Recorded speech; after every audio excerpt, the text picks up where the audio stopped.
प्रिय प्रशिक्षणार्थियों, भगवती शिक्षक प्रशिक्षण महाविद्यालय की ऑनलाइन क्लासों में जो चल रही हैं उनमें आज के सत्र दिनांक 18 अगस्त 2020 के मॉर्निंग सत्र में आप सबका स्वागत है।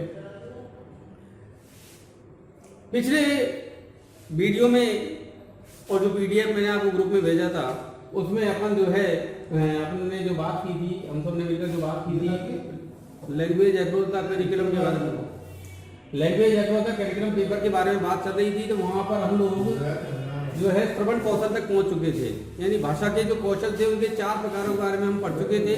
उन 4 कौशलों में हमने जो पहला कौशल था श्रवण कौशल, जिसे मैंने बताया था कि आपको इसे प्राइमरी स्किल कहा जाता है, इस प्राइमरी स्किल के बारे में बात की थी। फिर दूसरा कौशल जो मैंने आपको बताया था वह कौशल बताया था स्पीकिंग, यानी लिसनिंग अगर किसी व्यक्ति के अंदर आ जाती है, सुनने की क्षमता जब किसी बालक में पैदा हो जाती है, उत्पन्न हो जाती है, वह श्रवण करना सीख जाता है, तो उसके अंदर जो है फिर आउटपुट देने की क्षमता पैदा हो जाती है और इसी को कहा जाता है ओरल स्पीकिंग, यानी मौखिक अभिव्यक्ति, जिसे हम सेकेंडरी स्किल के रूप में लेते हैं। तो आज हम डिटेल में इन कौशलों के बारे में पढ़ना चालू करेंगे। इनमें से हमारा जो पहला कौशल है वो है श्रवण कौशल, जिसे हम सुनना कहते हैं। पर सुनने का तात्पर्य क्या होता है और श्रवण का तात्पर्य क्या होता है, इन दोनों में थोड़ा बारीक अंतर है, वह समझना हमें बहुत ही आवश्यक है। एक सामान्य ध्वनि जो हमारे कान से गुजर जाती है लेकिन हम कोई क्रिया प्रतिक्रिया नहीं देते हैं तो उसे हम केवल सुनना ही कहेंगे। लेकिन अगर एक ध्वनि हमारे पास में आती है, हमारे कानों के द्वारा उसे स्वीकार किया जाता है और मस्तिष्क अगर उसे अनुभूत कर ले और उसके फलस्वरूप कोई क्रिया करे तो वह श्रवण करना या श्रवण कहलाती है। समझ में आया मेरी बात को? एक सामान्य ध्वनि जो हमारे कानों से होकर गुजर जाए लेकिन हम उसे बिना क्रिया के ही सुन करके छोड़ देते हैं, वह सुनना कहलाता है, लिसनिंग। लेकिन जब हम हियरिंग, और जब हम किसी क्रिया को सुनते हैं और सुनने के बाद में जब हम उसकी प्रतिक्रिया करते हैं, मस्तिष्क उसे ग्रहण करता है, उसके अर्थ ग्रहण करता है, विचारों को सुनने के बाद में अर्थ ग्रहण करने के बाद में सामने वक्ता के मनोभावों को भी अगर वो ग्रहण कर ले तो ऐसी प्रक्रिया को ही श्रवण कहा जाता है। तो श्रवण क्रिया के अर्थ के बारे में आज हम बात करते हैं, परिभाषा को समझने की कोशिश करते हैं कि कानों के द्वारा ध्वनियों को स्वीकार करना पहली बात, और मस्तिष्क के द्वारा अनुभूति करना, और फिर उसके माध्यम से कोई क्रिया की जाए, प्रक्रिया की जाए तो ही वह श्रवण क्रिया कहलाती है। इसमें ध्वनियों के माध्यम से, इस प्रक्रिया में क्या होता है वो सुनने की कोशिश करें आप। इसमें ध्वनियों के माध्यम से, किसके माध्यम से? ध्वनियों के माध्यम से जो बोलने वाला है, जो वक्ता है, उसके विचारों का अर्थ ग्रहण किया जाता है। वह जो बोल रहा है उसके मनोभावों को समझा जाता है, वह किस भाव में बोल रहा है, इसकी भी प्रक्रिया जो है वह श्रवण कौशल कहलाती है। तो दोबारा समझ में आ गई होगी आपके, आप अपनी कॉपी में नोट कर सकते हैं, पीडीएफ के माध्यम से आपके ग्रुप पर भेज दी जाएगी, आप वहां से भी इसे नोट कर सकते हैं। तो दोबारा हम सुने, सुनना सामान्य सुनना है, श्रवण अर्धग्रहण के साथ सुनना है। अब आगे हम चलते हैं, श्रवण कौशल के महत्व की बात करते हैं। श्रवण कौशल का महत्व क्यों है? तो सबसे पहली बात तो ये है कि भाषा केवल अनुकरण के द्वारा ही सीखी जाती है। दोबारा सुनना मेरी बात को, भाषा केवल अनुकरण के माध्यम से ही सीखी जाती है। और अनुकरण बच्चा सबसे पहली बार सुन करके ही अनुकरण करना सीखता है। जो सामने वाला बोल रहा है धीरे धीरे उसके कानों में वो ध्वनियां जाती हैं और फिर वह अनुकरण सीख करके पहला अक्षर माँ या बाबा या चाचा जो भी है वो बोलना सीखता है, और यहीं से उसकी भाषा की शुरुआत मानी जाती है। दोबारा समझ में आई? तो ये कहा गया है कि भाषा सीखने का प्रथम और अनिवार्य कौशल है ये श्रवण। अगर किसी व्यक्ति के पास श्रवण कौशल नहीं है तो वह अभिव्यक्ति क्षमता को नहीं दे सकता। दूसरी बात, भाषा सीखने के मैंने आपको 4 कौशलों के बारे में बात की थी कि मैंने भाई LSRW की हमने बात की थी भाई कि लिसनिंग, स्पीकिंग, रीडिंग और राइटिंग। लेकिन अगर किसी व्यक्ति के पास में श्रवण कौशल नहीं है तो अन्य कौशलों के विकास में बाधा पैदा हो जाएगी। ये भी एक आवश्यक समझे कि श्रवण कौशल अन्य कौशलों के सीखने के लिए भी एक अनिवार्य कौशल है। तीसरी बात करते हैं, इसके महत्व की बात करते हैं श्रवण कौशल की। व्यक्तित्व के विकास में, व्यक्तित्व का विकास अनुकरण के माध्यम से ही होता है और व्यक्ति अनुकरण केवल सुनकर के ही सीखता है। विचारों को सुनकर के धीरे धीरे उनको आजमा करके और वह अपने व्यक्तित्व का विकास कर सकता है। एक वक्ता किस तरह से बोलता है, एक वक्ता अपने विचारों को किस तरह से प्रेजेंट करता है, एक वक्ता अपने विचारों के माध्यम से दूसरे को किस तरह से प्रभावित कर सकता है, यह सीख करके व्यक्ति अपने व्यक्तित्व का विकास कर सकता है। चौथा करते हैं अनुकरण हेतु। अनुकरण, इसे हम नकल कह सकते हैं। हम दूसरे के द्वारा अच्छे किए गए कार्य को दोबारा उसके अनुसार करने की प्रक्रिया को ही अनुकरण कहते हैं। तो और ये कहा जाता है कि भाषा अनुकरण से ही सीखी जाती है। अगर अनुकरण नहीं है तो भाषा नहीं सीख सकता। तो अनुकरण से ही जब भाषा सीखी जाती है तो अनुकरण करना भी श्रवण कौशल ही सिखाता है। एक छोटा सा बच्चा दूसरे के देखा देखी बोलना सीखता है, दूसरे जिन शब्दों का प्रयोग करते हैं उन शब्दों को वह धीरे धीरे बोलने का प्रयास करता है। तो ये कहा जाता है कि जो है श्रवण कौशल बच्चे को अनुकरण भी सिखाता है। अब चलते हैं साहब उच्चारण शक्ति के विकास में। उच्चारण तो बोलना नहीं कहेंगे, उच्चारण का तात्पर्य हो गया कि वह शब्दों का उच्चारण करना जो सामने वाला उसका अर्थ ग्रहण कर सके। जिस प्रकार से श्रवण में भी अर्थ ग्रहण किया जाता है, उच्चारण में भी अर्थ ग्रहण दिया जाता है। तो एक बच्चा जिन शब्दों को बोले उन शब्द, छोटा बच्चा है, रोता है, कुछ भी समझ में नहीं आता कि भूख लग रही है कि प्यास लग रही है या दर्द हो रहा है, क्या कारण है, लेकिन धीरे धीरे वह उन शब्दों को जब उच्चारण करना सीख जाता है और सामने वाला उस हिसाब से समझ जाता है। जैसे पापा, पापा का मतलब बच्चा पानी भी कहता है, पानी के लिए पानी पापा पापा कहता है। पापा का मतलब उस समय पर फादर नहीं लिया जाता जब छोटा सा बच्चा होता है, लेकिन पापा का अर्थ वह पानी लेता है। लेकिन सामने वाला ये समझ जाता है कि बच्चे को प्यास लगी है। कई बार जो है मम्मा मम्मा मम्मा मम्मा करता है, इसका मतलब वो दूध के लिए भी जो है अम्मा या मम्मा शब्द का प्रयोग करना शुरू कर देता है। तो ऐसी सारी शब्दों में समझ में आता है उच्चारण शक्ति के विकास में, यानी वह सुन करके धीरे धीरे उच्चारण करना सीखता है। तो श्रवण कौशल किसी व्यक्ति की उच्चारण क्षमता को भी बढ़ाता है।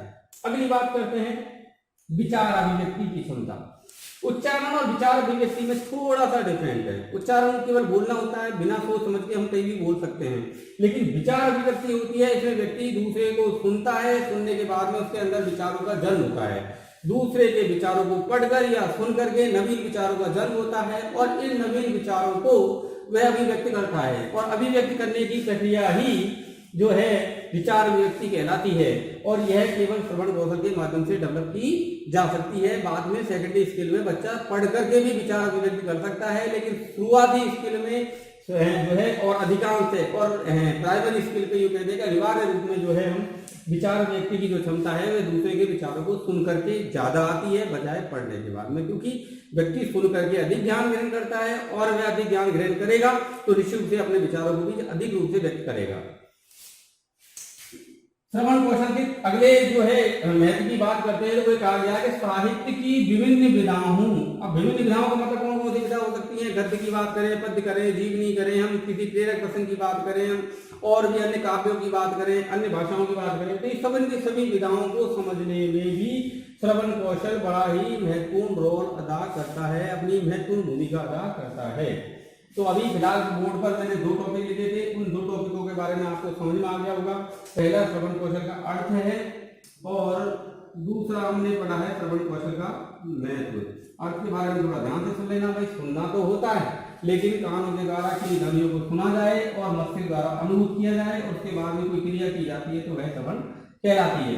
इसमें ध्वनियों के माध्यम से दूसरे के द्वारा प्रस्तुत विचारों का अर्थ ग्रहण किया जाता है। बिना अर्थ ग्रहण किए श्रवण नहीं होगा, बिना अर्थ ग्रहण किए वह केवल सुनना ही कहलाएगा। अंग्रेजी में भी 2 वर्ड है, सुना होंगे आपने, एक होता है लिसनिंग LISTN और एक होता है हियर HEAR हियर। ये दोनों डिफरेंस हैं, हमारे लिए लिसनिंग इंपॉर्टेंस है शिक्षण में, ये रही सामान्य समझ। ठीक है, अगले टॉपिक पर हम जब जाते हैं इसके पे तो अब श्रवण कौशल के उद्देश्यों के बारे में बात करेंगे। इसके बारे में बात करेंगे श्रवण कौशल के उद्देश्य। बिना उद्देश्यों के कोई भी प्रक्रिया पूरी नहीं होती है, इसलिए अगला जो टॉपिक है हमारा वो है श्रवण कौशल के उद्देश्य।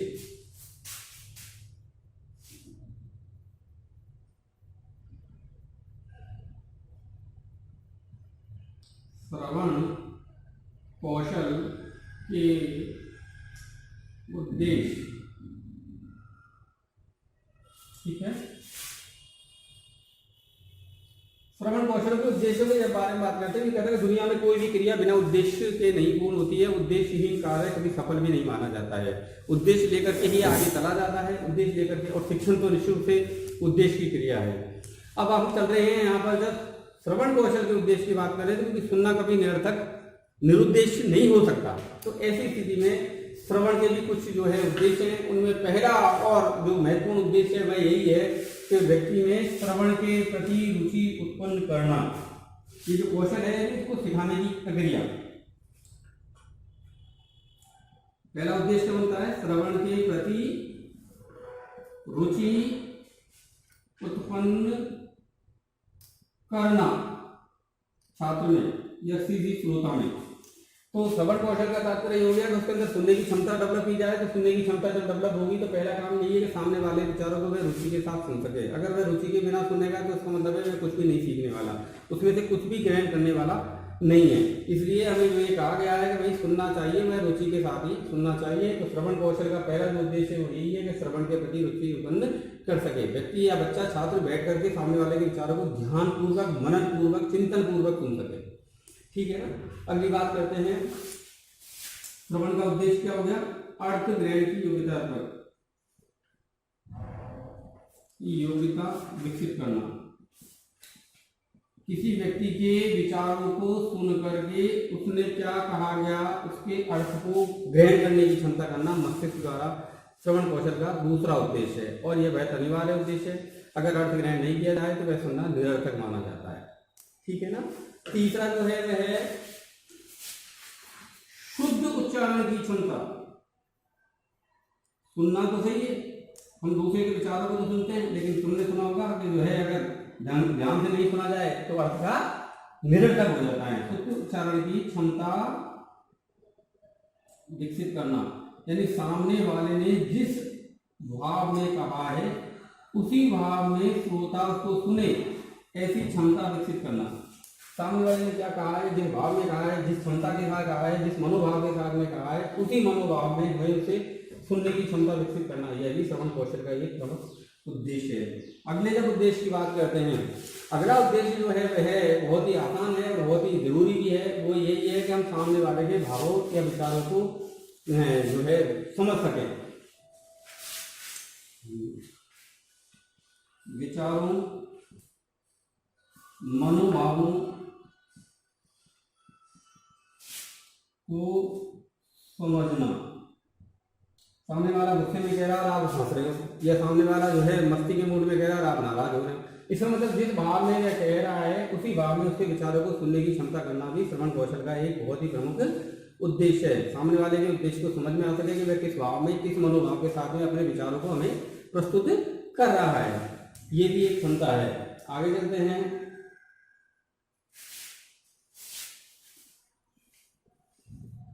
साहित्य के प्रति रुचि उत्पन्न करना। श्रवण कौशल सबसे ज्यादा रुचि उत्पन्न करता है किसके प्रति? साहित्य के प्रति। पढ़ने के बाद में रुचि उत्पन्न करने के लिए तो बहुत सारी विधाएं हो जाएंगी। पढ़ने के बाद उसका अर्थ ग्रहण करने की क्षमता का डेवलप हो गई तब तो साहित्य पढ़ने में रुचि पैदा हो जाएगी। लेकिन यह साहित्य के प्रति रुचि उत्पन्न करने के लिए जरूरी नहीं है। श्रवण कौशल केवल रस के माध्यम से ही व्यक्ति को साहित्य के प्रति आकर्षित कर सकता है। रामायण चल रही है, रामायण जी का पाठ चल रहा है, या किसी कविता का पाठ चल रहा है, या कभी सम्मेलन में जाते हैं, वहां पर अर्थ समझे ना समझे लेकिन सुनना बड़ा अच्छा लगता है। अर्थ ग्रहण की क्षमता भी ना हो, कई बार कई गीत होते हैं, भजन होते हैं, उनकी लय ताल के साथ ही हम सुनने में रुचि रखना शुरू कर देते हैं, चाहे उसका अर्थ हमें समझ में आ रहा है या नहीं समझ में आ रहा है। ये समझने की कोशिश है। श्रवण कौशल ऐसा है जो साहित्य के प्रति व्यक्ति को अपनी ओर आसक्त कर सकता है। कहानी सुनने की क्षमता बच्चे में बचपन से ही आ जाती है। तो साहित्य, इसका मतलब क्या हो गया? साहित्य के प्रति में रुचि रखना, सुनने की क्षमता उसमें डेवलप हो जाती है। नानी के घर जाता है या मामा के घर जब जाता है तो बचपन से उसे कहानी सुनने की क्षमता उसमें डेवलप हो जाती है। और वे रात को फिर सोने से पहले कहता है कहानी सुनाइए। ये क्या है? साहित्य के प्रति एक रुचि उत्पन्न करने का कौशल। किसके माध्यम से? श्रवण, कानों के माध्यम से। ठीक है ना। तो श्रवण कौशल के उद्देश्यों के बारे में हमने पढ़ा। अब अगला जो टॉपिक है आज का अंतिम लास्ट, वो है श्रवण कौशल की विधियां। श्रवण कौशल की विधियों का तात्पर्य है कि बच्चे में श्रवण कौशल को विकसित करने के लिए हम किन विधियों का प्रयोग कर सकते हैं। श्रवण कौशल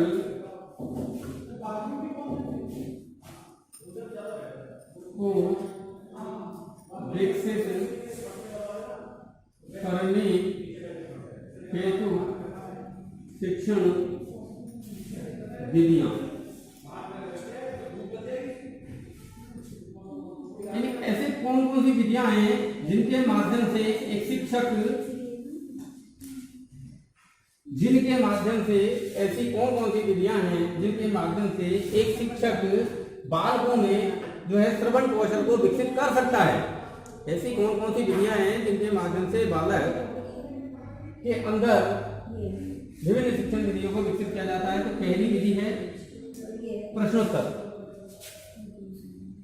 पहली विधि है प्रश्नोत्तर। प्रश्नोत्तर प्रश्नोत्तर वह विधि है जिसमें छात्र के द्वारा या शिक्षक के द्वारा जब प्रश्न पूछे जाते हैं कक्षा कक्ष के दौरान, तो इसके माध्यम से बच्चा मौखिक अभिव्यक्ति देता है या मौखिक अभिव्यक्ति लेता है। तो इन दोनों के माध्यम से ही वह जो है अपने श्रवण कौशल को विकसित करता है। शिक्षक कक्षा में बार बार प्रश्न पूछ करके उसके श्रवण कौशल की जो है और उसकी मौखिक अभिव्यक्ति की जांच करता है। लेकिन अगर शिक्षक प्रश्न पूछ रहा है और बच्चा उसको उसी भाव में सुन करके अगर उत्तर दे रहा है, इसका मतलब उसका जो है श्रवण कौशल विकसित हो रहा है। शिक्षक के द्वारा पूछे गए प्रश्न को उसी भाव में सुन करके अर्थ देना श्रवण कौशल का श्रवण कौशल के विकसित होने का पहचान है। दूसरा जो है दूसरी विधि है वो है सहस्त्र वाचन। शिक्षक क्या करता है? सहस्त्र वाचन क्या होता है? सहस्त्र वाचन क्या होता है कि गद्य में भी होता है और पद्य में भी होता है। अब गद्य और पद्य की बात करें तो इन्हें हम अनुकरण सहस्त्र वाचन या अनुकरण वाचन के रूप में भी जानते हैं।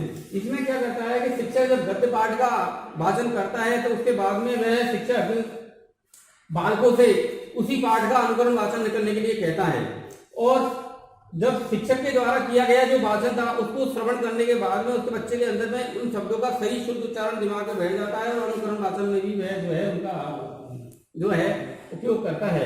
यानी शिक्षक के माध्यम शिक्षक सहस्त्र वाचन करके भी जो है बच्चे में श्रवण क्षमता का विकास करता है। इसी प्रकार से कविता का भी वह सहस्त्र वाचन करता है तो बच्चे में जो है श्रवण क्षमता का विकास होता है। तीसरी जो विधि है वो आपने देखी होगी, वह है भाषण। भाषण की क्षमता भी बच्चे के अंदर तभी विकसित हो पाएगी जब उसके अंदर श्रवण कौशल होगा। तो शिक्षक के द्वारा भाषण करने पर बालक में जो है श्रवण क्षमता का विकास होता है। तो यानी शिक्षक भाषण के द्वारा भी बच्चे में श्रवण क्षमता का विकास कक्षा कक्ष में कर सकता है। चौथी विधि की जब हम बात करते हैं तो वह है कहानी कथन। शिक्षक कहानी कह करके या बच्चा कहानी सुनकर के जो है श्रवण कौशल का विकास करता है। तो यानी कक्षा कक्ष में अनेक कहानियों का प्रवचन बच्चा या उद्धरणों का प्रकरण शिक्षक के द्वारा जब किया जाता है तो बच्चा उनको ध्यानपूर्वक सुनता है और धैर्यपूर्वक सुनता है और उनके विचारों को अध्ययन करता है। तो ये बहुत सारी विधियां हैं जिनके माध्यम से शिक्षक कक्षा कक्ष में जो है बालक के अंदर श्रवण कौशल को विकसित कर सकता है। और भी आपने देखा होगा एक शब्द है श्रुति रेख। आजकल तो स्कूल में मुझे कम सुनाई देती है, कम दिखाई देती है, लेकिन ये एक ऐसी परंपरागत विधि है श्रुति लेख जिसके माध्यम से बच्चा अपने जो है उसको सुधार कर सकता है। श्रुति लेख क्या है? दो तरह से प्रक्रिया है। सुन करके लिखना, पहले अर्थ ये हो गया सुनकर लिखना। अब अगर बच्चे की श्रवण कौशल सही होगा तो वो शुद्ध लिखेगा, अगर श्रवण कौशल सही नहीं होगा तो वह शुद्ध नहीं लिख पाएगा। प्राचीन काल से मतलब है, मैं तो मेरे जमाने की बात करूँ तो मैंने श्रुति लेख के माध्यम से बहुत ही लिखना सीखा था। आज लगभग स्कूलों में लगभग बंद सा हो गया है। श्रुति लेख ऐसी प्रक्रिया है जिसमें बच्चे को शब्दों को लिखाया जाता है, शिक्षक के द्वारा बोला जाता है, बच्चा उनको सुन करके लिखता है। ऐसे ही बच्चे शिक्षक के द्वारा बच्चे को पैराग्राफ दिखाया जाता है, गद्य का या पद्य का कोई हिस्सा लिखाया जाता है और बच्चा उसको सुन करके लिखता है। इसी को कहा जाता है श्रुति लेख, सुन करके लिखना। इसमें शिक्षक के द्वारा उसके जो है लिखे गए वाक्यांशों को या शब्दों को जांचा जाता है। अगर उसने गलत लिखे हैं तो ये समझ में आ जाता है कि इसके भी जो श्रवण कौशल है वह पूर्णतः विकसित नहीं हुआ है, क्योंकि यह सुन करके लिखना नहीं जानता। और बहुत सारे बच्चे शुद्ध लिख लेते हैं तो धीरे धीरे उसमें ये क्षमता विकसित हो जाती है। श्रुति लेख की परंपरा हमें जारी रखनी चाहिए ताकि बच्चे में जो है सुन करके लिखने के विचार विकसित हो। अगली जो है वो आपने देखा होगा कि जो है वाद विवाद। वाद विवाद दो पक्षों के बीच में होने वाली एक प्रक्रिया है। एक पक्ष के विचारों को सुनकर के दूसरा पक्ष अपने विचारों को जवाब देता है, जैसे फॉर और अगेन या पक्ष या विपक्ष। तो एक व्यक्ति के विचारों को सुनकर के जैसे पक्ष वाले ने किसी विषय वस्तु के संबंध में अपने विचार प्रस्तुत किए तो फिर जो दूसरा वाला पक्ष वाला है उसके विचारों को सुन करके उनका अर्थ ग्रहण करके और उनके फिर उसका वो जवाब देगा। तो वह है अपने विचारों की अभिव्यक्ति के लिए जो दूसरा पक्ष है जो बाद में बोल रहा है वो पहले पक्ष वाले के विचारों को ध्यानपूर्वक श्रवण जरूर करेगा। अगर वो श्रवण नहीं करेगा तो निश्चित रूप से वह तो बच्चे को स्कूलों में बाल विकास के माध्यम से भी हम उसमें सुनने की क्षमता को विकसित कर सकते हैं। सभी बच्चों को इसमें भाग लेना अनिवार्य होना चाहिए। अगला है श्रव्य सामग्री। श्रव्य सामग्री की बात जब हम करते हैं, श्रव्य सामग्री का यहाँ दृश्य को नहीं ले रहा हूँ। दृश्य का मतलब ये हो गया श्रव्य केवल ऐसी है जो सुन नहीं रहा है, लेकिन आजकल बहुत सारी ऐसी सामग्री है जिन्हें हम सुन भी सकते हैं और देख भी सकते हैं, जैसे रेडियो या जैसे टेलीविजन। लेकिन फिलहाल हम श्रव्य सामग्री की बात कर रहे हैं कि यहाँ शिक्षक श्रव्य सामग्री के माध्यम से बच्चों को, अगर टेलीविजन देख रहा है तो उसकी दोनों इंद्रियां काम कर रही है, लेकिन अगर सुन रहा है तो केवल उसके कर्ण यानी कान ही काम करेंगे। तो श्रव्य सामग्री के माध्यम से भी रेडियो चलाकर, टेप रिकॉर्डर या एलईडी चलाकर या टीवी जैसी वस्तु भी चला करके भी उसके अंदर हम सुनने का या श्रव्य कौशल, श्रवण कौशल को डेवलप कर सकते हैं, विकसित कर सकते हैं। तो ये आपके समझ में आ गई होगी। कितनी विधियां मैंने आपको बता दी है। इन विधियों के माध्यम से आप भी जब विद्यालयों में जाएंगे तो बच्चे में सुनने की क्षमता का विकास, श्रवण कौशल की क्षमता का विकास कर सकते हैं। ठीक है, तो इन वीडियो को भी आप नोट कर सकते हैं, बाकी पीडीएफ के माध्यम से आपके पास भेज दी जाएगी। अगला चलते हैं आज का अंतिम और लास्ट, श्रवण कौशल का अंतिम वाली। एक श्रवण कौशल की योग्यता, श्रवण कौशल की योग्यता से तात्पर्य यह है कि भाई श्रवण कौशल की योग्यता किस किस में होती है या इसे किस तरह से बनाया जा सकता है, क्या सभी व्यक्ति इसको कर सकते हैं? तो पहली बात तो यह है कि सबसे पहली बात तो यह है कि श्रवण में रुचि होनी चाहिए। बात सुन रहे हो और घर की बात कर रहे हो, वो नहीं हो सकता है। यहाँ पे कक्षा में बैठे हुए हो, मन कहीं और उठ रहा है, वह नहीं हो सकता। पहला काम तो यही है कि श्रवण में रुचि, सामने वाला जो कह रहा है उसमें रुचि रखना बहुत जरूरी है। अगर उसमें रुचि नहीं रखी जाए तो वह नहीं कहना चाहिए। तो सुन, एक श्रवण कौशल, एक अच्छे श्रोता में क्या क्या गुण होने चाहिए, या इसे हम भी कह सकते हैं अच्छे श्रोता के गुण। अच्छा श्रोता गुण होगा इसमें श्रवण कौशल होगा। तो पहला तो काम क्या होना चाहिए, इसमें श्रवण में रुचि होनी चाहिए। और जब दूसरी बात करते हैं हम तो उसमें धैर्य होना चाहिए। क्या होना चाहिए?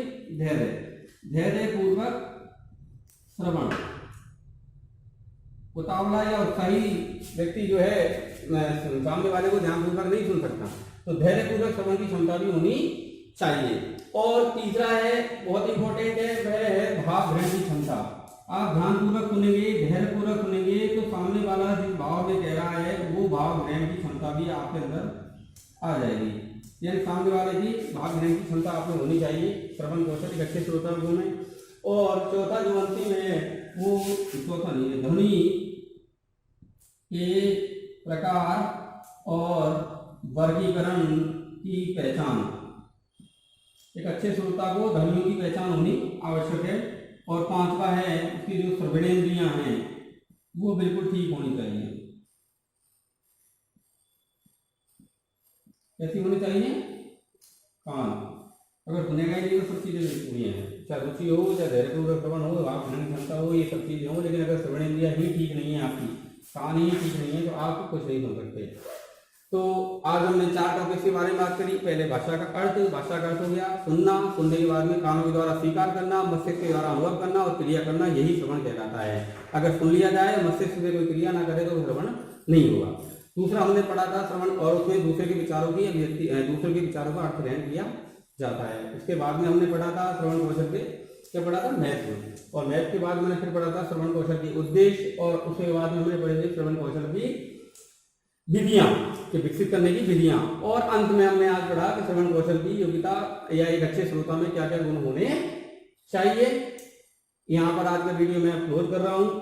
कल जो है फिर हम अगला जो स्किल है, लिसनिंग के बाद आता है कौन सा, उच्चारण, स्पीकिंग, उसके बारे में बात करेंगे। ठीक है, धन्यवाद।